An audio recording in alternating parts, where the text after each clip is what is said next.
Hello বন্ধুরা, নীলিমা রান্নাঘর চ্যানেলে তোমাদের সবাইকে স্বাগত। তো আজকে আমি বানিয়েছি সর্ষে পোস্ত দিয়ে উচ্ছের ঝাল। তোমাদের কাছে রিকোয়েস্ট রইল রেসিপিটা একবার হলেও ট্রাই করার।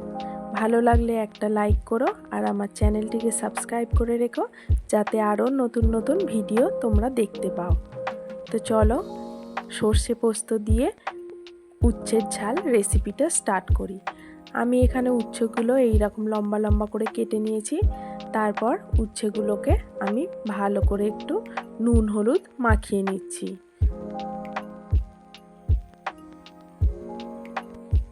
তো নুন হলুদ মাখিয়ে নিয়েছি। এরপর একটা আমি মিক্সিং বোল নিয়ে নিয়েছি। এর মধ্যে 1.5 চা চামচ সাদা সর্ষে, 1 চা চামচের মতো কালো সর্ষে, 1 চা চামচ পোস্ত আর 2টো কাঁচা লঙ্কা দিয়ে দিচ্ছি। তারপর আমি জল দিয়ে এটাকে পেস্ট বানিয়ে নেব। এরপর এদিকে কড়া গরম করতে বসিয়ে দিয়েছি আর কড়ার মধ্যে 1 কাপের মতো সর্ষের তেল দিয়ে দিলাম। তেলটা একটু বেশি দিলাম কারণ উচ্ছেগুলোকে একটু ভালোভাবে ভাজতে হবে। তো উচ্ছেগুলো দিয়ে দিয়েছি। এরপর আমি নেড়ে চেড়ে নিচ্ছি। উচ্ছেগুলো কিন্তু একটু লালচে লালচে করে ভাজতে হবে।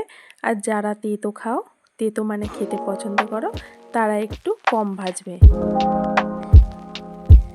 তো দেখো উচ্ছেগুলো ভাজা হয়ে গেছে। এরপর আমি ভালো করে তেল ঝারিয়ে উচ্ছেগুলো তুলে নিচ্ছি। রেসিপিটা সত্যিই কিন্তু মানে খেতে একদম অন্যরকম। একবার তোমরা বানাবে। তারপর আমি ওই তেলের মধ্যে কিছুটা কালো জিরে আর একটা কাঁচা লঙ্কা ফোড়ন দিয়ে দিলাম। তারপর যে পেস্টটা বানিয়ে রেখেছিলাম সেই পেস্টটা দিয়ে দিলাম আর মিক্সিং বোলটা ধুয়ে একটু জলের মধ্যে দিয়ে দিলাম। এবারে আমি এটাকে ফুটে উঠতে দেবো।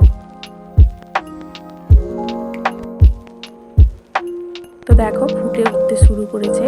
এরপর এর মধ্যে আমি স্বাদ মতো নুন, 1/2 চামচের মতো হলুদের গুঁড়ো আর 1/2 চামচের মতো কাশ্মীরি লঙ্কার গুঁড়ো দিয়ে দিচ্ছি। তারপর এটাকে আমি একটু ভালো করে মিশিয়ে নিচ্ছি।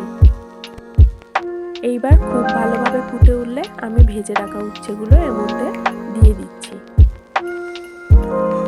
এবার এটাকে আমি একদম মিডিয়াম ফ্লেমে 2 থেকে 3 মিনিটের মতো ভালো করে ফুটিয়ে নেব। তো এটাও দেখো অনেকটা গ্রেভি আকার চলে এসছে, এখন রেডি হয়ে গেছে। তারপর একটা মিক্সিং বোলের মধ্যে তোমাদেরকে সার্ভ করে দেখাচ্ছি। তো তোমাদের কাছে সত্যি রিকোয়েস্ট রইল রেসিপিটা একবার হলেও ট্রাই করা। এইভাবে একবার উচ্ছে তোমরা খেয়ে দেখতেই পারো। এটা কিন্তু মুখে লেগে থাকার মতো একটা রেসিপি। তো চলো আজ এই পর্যন্তই।